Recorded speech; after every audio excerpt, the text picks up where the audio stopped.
This is America, motherfucker. Witnesses describe Border Patrol killing of Mexican migrant. Men traveling with Carmelo Cruz Marcos told authorities that Border Patrol agents tampered with evidence and sought to concoct a cover story. Article written by Ryan Devereaux, from The Intercept, at www.theintercept.com. Presented here for The New Period. May 12, 2022, 4:54 p.m. Men who were traveling with Carmelo Cruz Marcos, a 32-year-old Mexican migrant who was shot and killed by a Border Patrol agent in southern Arizona earlier this year, told investigators that the agent and his colleagues appeared to tamper with evidence and concoct a cover story following the fatal incident.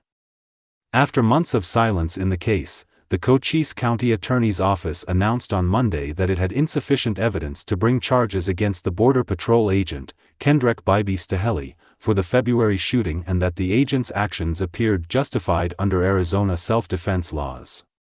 Late Wednesday night, the Cochise County Sheriff's Department, the lead local agency that investigated the case, released a 28-page file that formed the basis for the prosecutor's decision. In an interview with authorities, Staheli described fearing for his life during his encounter with Cruz, claiming that Cruz picked up a rock as he attempted to take him into custody, causing the Border Patrol agent to open fire. Staheli's partner, who did not witness the fatal encounter, said. Staheli was distraught after killing Cruz and asked to be held. Migrants who Cruz was traveling with, later interviewed by county officials, provided a more chilling version of events, with one claiming that the agents appeared to move Cruz's body after he was killed and that Staheli's partner told him things would be fine so long as Staheli said he was scared and that Cruz threatened him with a rock. The case has sparked outrage in Mexico, with Cruz's family alleging that the father of three was assassinated by U.S. border agents. In an interview last month, an attorney for the family confirmed that they intended to file a lawsuit in response to the killing. He would never threaten the Border Patrol, and it is despicable for the Border Patrol to claim that he did.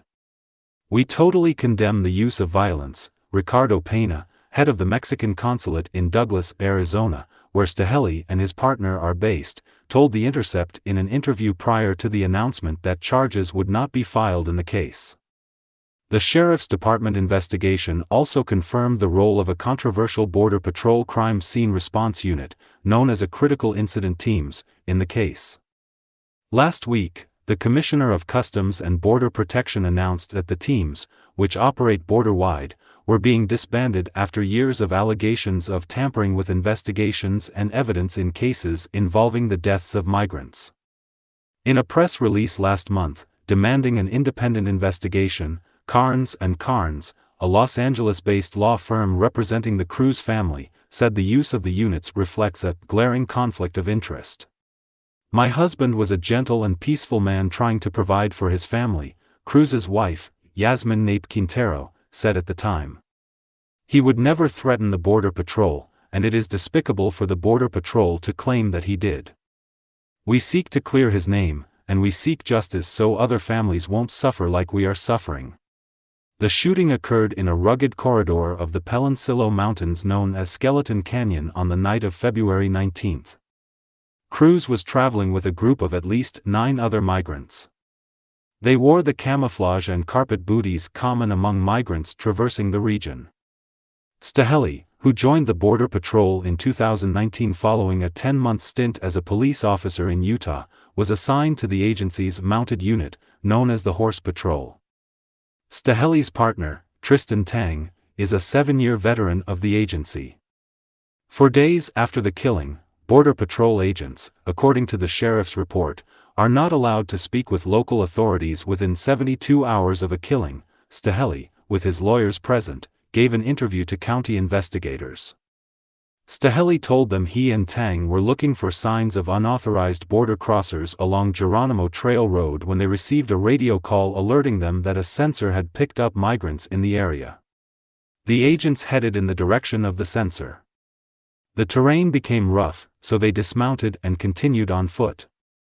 Eventually, they came across the migrants, who fled. The two agents had apprehended 3 of the migrants when Tang, with night vision goggles, spotted a 4th in Staheli's area. According to Staheli's account, he was between 70 to 80 yards from his partner when he closed in on the migrant. When Staheli reached the fleeing migrant, the report said, the man turned around and threw a punch at him with a closed fist. Staheli told investigators that the man in front of him was shorter than he was but appeared to outweigh him and that he was wearing an older army-style camo that, in his mind, indicated that he was working for a Mexican drug cartel and thus likely to put up a fight.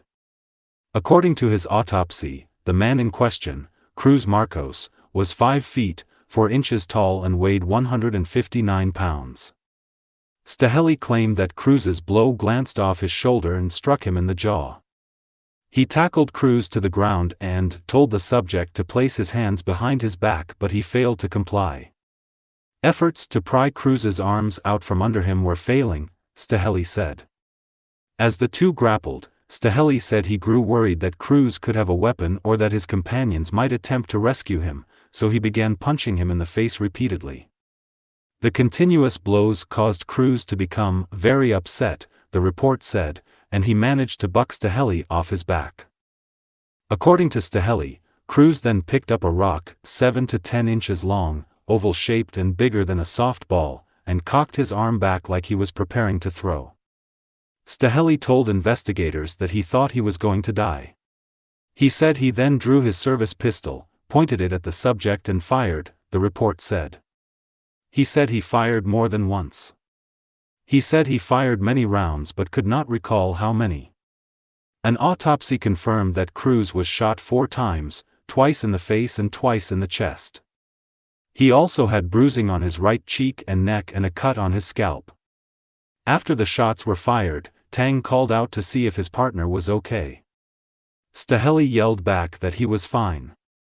Tang rushed to the scene and told his partner to stand back while he attempted to provide medical care to the man on the ground. Agent Tang saw lots of blood, the report said. The man was lying on his back with multiple holes in his body and clearly dead. Agent Tang then focused back to Agent Staheli to ensure he was still okay, the report said. He asked Agent Tang to hold on to him, so he hugged him. Agent Tang said they waited approximately 2 hours for other agents to arrive at their location, the report said. He did not talk anymore about the incident with Agent Staheli. In Staheli's account, one of the migrants in custody asked him if he had just killed a man. Staheli confirmed that he had, and when the migrant asked why, he said, "Because he tried to kill me." The migrant warned the agent that he would not sleep well that night, that he was nervous and shaking and that his spirit was going to follow him, that he would haunt you for the rest of your life, you better watch your back. Cruz's body was removed from the scene the following day. Although the exact rock which Agt. Staheli described as being used by Carmelo was not recovered, many rocks were noted in the area and photographs of the scene were taken which clearly show the rocks, county investigators noted. Based off of evidence at the scene, trajectory and angle of shots fired into Carmelo's body, and statements taken from the agents and witnesses, it appears Carmelo was the aggressor in this incident. Cochise County detectives interviewed some of the men who were with Cruz the night that he died. Filomeno Ruiz Martinez recalled little beyond the flash of lights and the English-speaking agent who told him to raise his hands. His companion, Irving Torres Peralta, had more to say. He said he observed 4 lights, he said he remembered 3 of the people he had crossed with had been apprehended, he said one of those subjects was his brother, the report said. He said when they were apprehended he could hear a male subject say in the English language, "This is America motherfucker."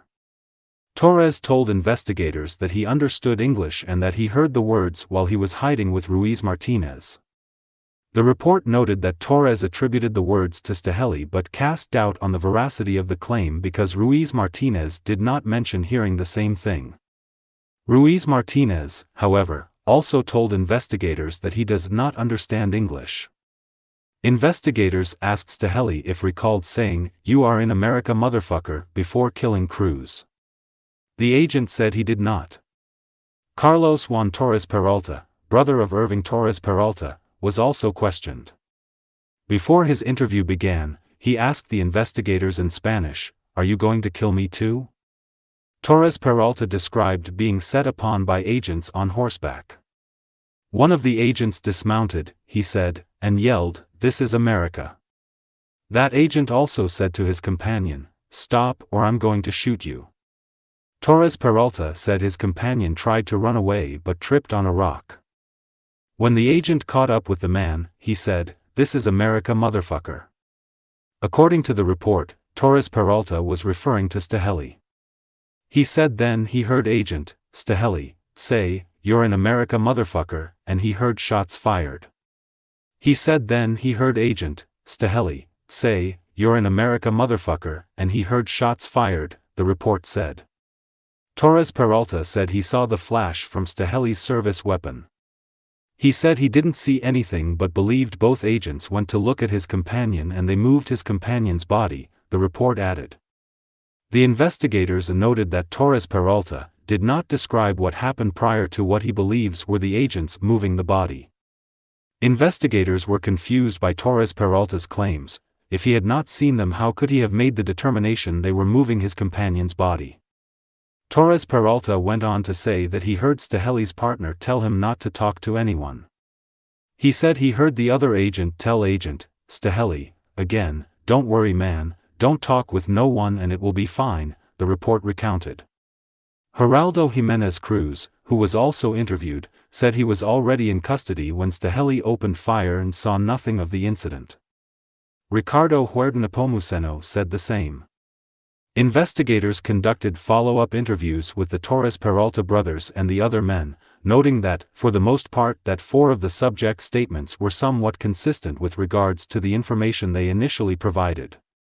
Carlos Torres Peralta, however, added additional information, telling investigators that after Staheli took him into custody, he told him, "Shut up or I will shoot you." The investigators observed that Torres Peralta was far more fluent in the English language than he initially appeared. He again said that he believed the Border Patrol agents moved Cruz's body and that he heard them discussing how they should follow up with statements and not say anything to anyone, and that Agent Tang had told Agent Staheli it would all be okay and that he had his back.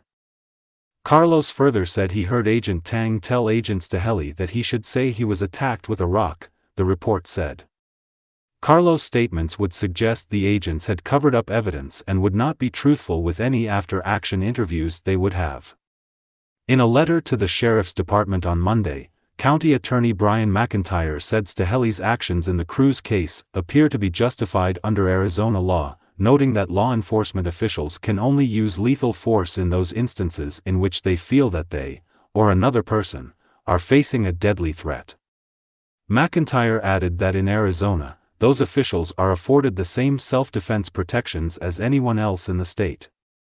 In Cruz's case, McIntyre said, there was not only insufficient evidence to contradict Staheli's claims, indeed, the evidence appears to support the agent's version of events.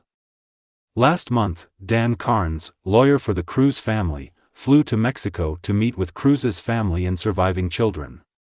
In Cruz's home state of Puebla, Carnes found growing outrage over the case, which for many has come to symbolize the systematically brutal treatment of migrants on the U.S.-Mexico border. "They're pissed," Carnes told The Intercept. "Just the undignified behavior of Border Patrol, consistently, over and over and over again. People are getting really upset in Mexico, and who can blame them?"